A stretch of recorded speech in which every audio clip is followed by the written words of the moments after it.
Do you still fall for that old gag? Yeah. Hi, Jim.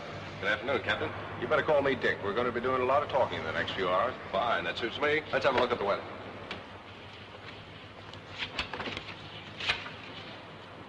Weather good. Clear and unlimited. Yeah, I know. Looking forward to your first ride in a B-26, Jim? Certainly am. See, it's a break getting into your flight. I've been promoting ever since I first saw you in pre-flight school. Took some doing. Thanks. I hope I'll be a credit to you. Better be. Remember in college when I was your student instructor in math? I took a lot of trouble with you, Dick. You're as dumb as I was. I'll wash you out.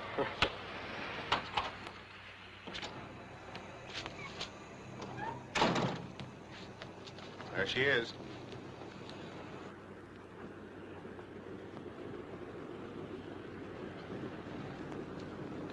Where's the checklist, Corporal Smith? Sorry, sir, I forgot it. It's our engineer. He's almost as green as you are. Me, Green? Had 80 hours of twin engine school. I'm almost ripe enough to be picked. What I can understand is how year after year the Air Corps keeps getting them so young and innocent. Here's the checklist, sir. Take a look, Jim. Since you're going to be a B-26 pilot, that's your Bible. As far as you're concerned, life begins with the checklist. And it may end if you don't use it. The checklist is first in war, first in peace, and the first thing you reach for in a B-26. Understand? No, you take it. I want you to make this check yourself. We'll do the before entering airplane check. Take over. Left landing gear and wheel well check. Well, that U-lock the crew member's removing is a safety precaution we have to prevent anyone from raising the landing gear while the ship's on the ground. You don't mean to tell me that's ever happened? That and worse. Now get on with that checklist and see that none of those other things ever happen to you. Tire for blisters, cuts, proper inflation, slipping on rim.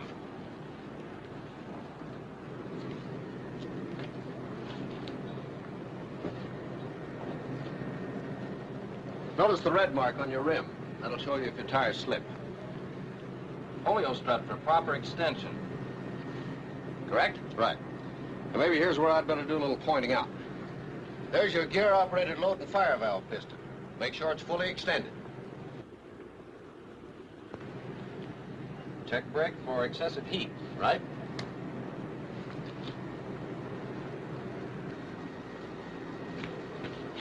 Check your brake shuttle valve for looseness.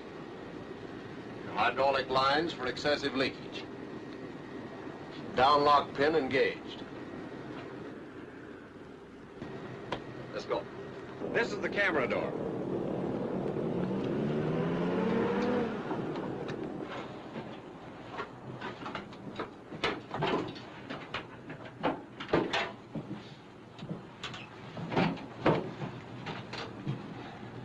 Check ballast for proper loading. You must have sufficient ballast back here in order to have a stable airplane. In this case, it's sandbags instead of guns and ammunition, but the weight must be there, whatever it may be. Without the sandbags, the nose is very heavy on landing, and it's impossible to keep from beating up your nose gear. Here's your fire extinguisher. See that it's in position and properly secured. What do we check on the putt-putt? Make sure the equalizer switch is off, and see that all cushions or parachutes are away from the muffler. They might start a fire.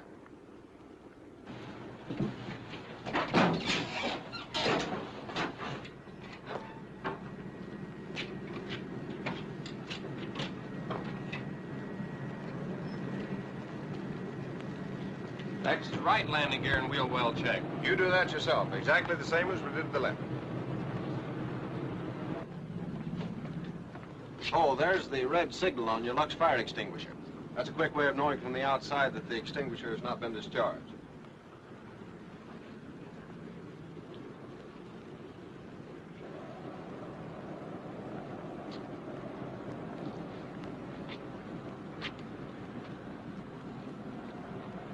Inspection of the nose gear, same as that of the main gear. Go ahead. Corporal Smith, will you get in the cockpit and operate the controls for us? Yes, sir.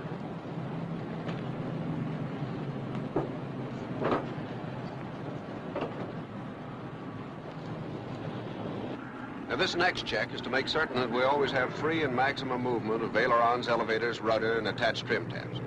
I'll give the commands to Corporal Smith for operating the controls, and you go back in the rear and check they're working properly.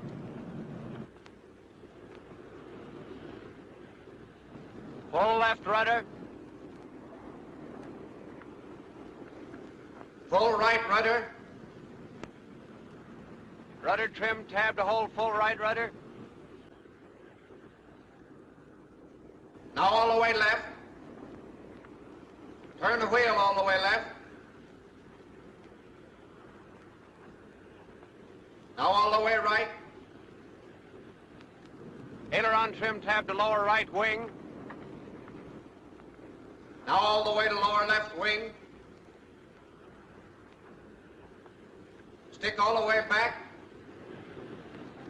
All the way forward.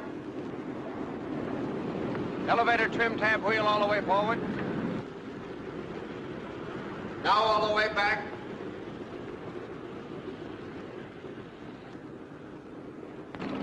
Set all trim tabs and take off position.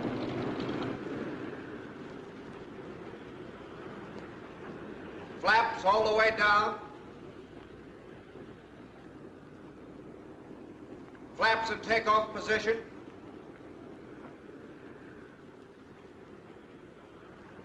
Flaps all the way up.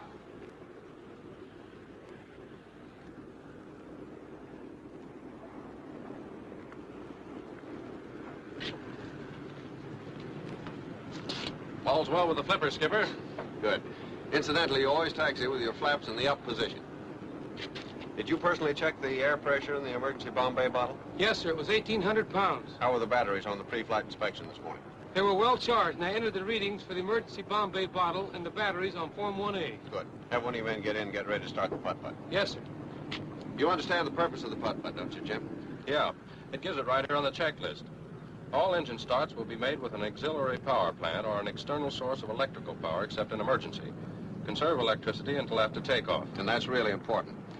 You don't want a heavy drain on your batteries until after your engine-driven generators are putting out continuously. And that won't be until you're flying. Putt-putt will also come in handy in flight if your generators ever cut out on you. That putt-putt seems practically indispensable. It is. Whenever anybody on the ground uses any electrical equipment, the putt-putt must be kept running to keep the batteries charged. That's law, like always using a checklist. You must have electricity for the takeoff, especially for the electric props. Well, that's how most runaway props occur, isn't it? Yeah, run-down batteries. Only we don't call it a runaway prop. It's really an overspeeding engine running away with a fixed pitch prop.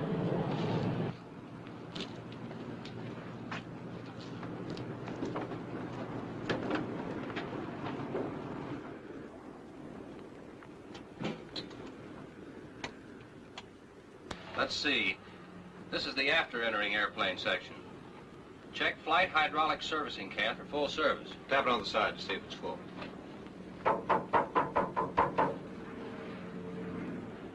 Then fuel transfer valves. They're in the forward bomb bay.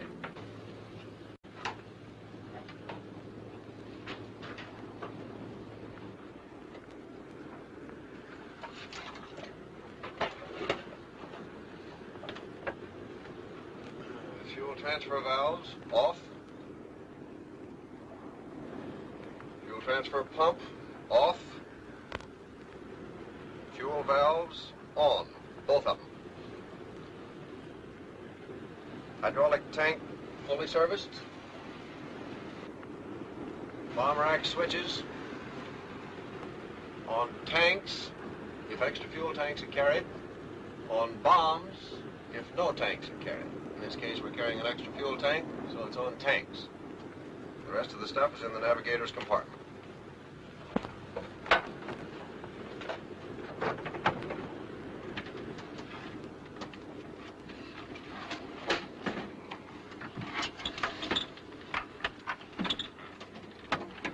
Generator switches. Off.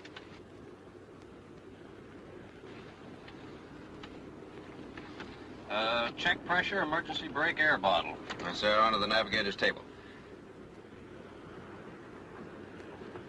And check that the valve is open as placarded. And make sure that this bleed valve up here ahead in the cockpit is closed. That's it.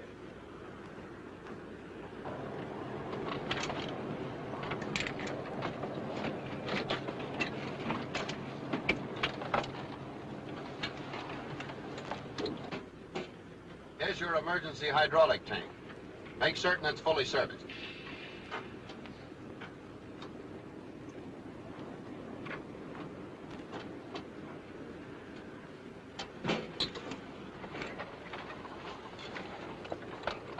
Check your hatch hinges and emergency release handle. Sit there in position. Okay. Close them up. Check your safety pins in place. Give me some pressure on the hydraulic hand pump so I can set the parking brake.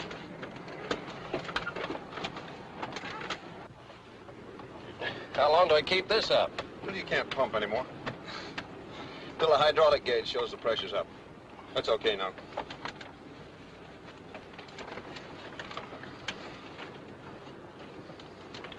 Take a look outside.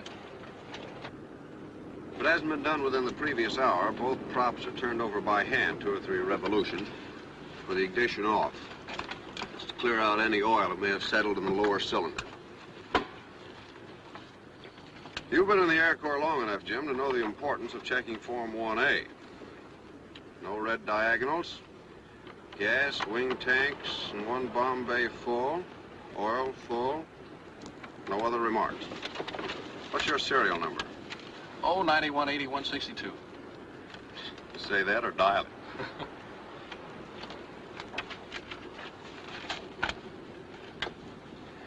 Leave your inner side airphone off so we can hear each other. Let's see. Next is the starting engines check. Yeah, watch me. Throttle 1/8 open. Cowl flaps open. Wing flap control up. Landing gear control down, lock on. Supercharger low, guard over controls. Oil shutters open. Carburetor air cold. Primers off until actually starting engine. Fuel booster off until ready to start engine. Nose gear emergency control normal, up. Main gear emergency control normal, up. Mixture idle cutoff. Propeller controls high RPM, forward. Selectors automatic, safety's on. Feathering normal to the rear. Battery switches both on. Master ignition switch on. That's the emergency bell button there. On the ground, we use that as a signal to the crew member in the rear to start the putt-putt.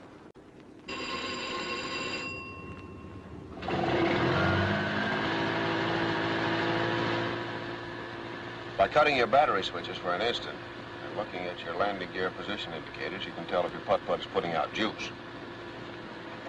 Main inverter switch on. Spare inverter off. Magneto switch on. I'm going to start the left engine first. Clear. Clear. Here's how we get them started, Jim. Starter energizing switch on for about 30 seconds. Booster pump on. Primer on for about 5 seconds. Then I press the engaging switch. Now it's your job to shove the mixture control to auto rich the moment the engine fires.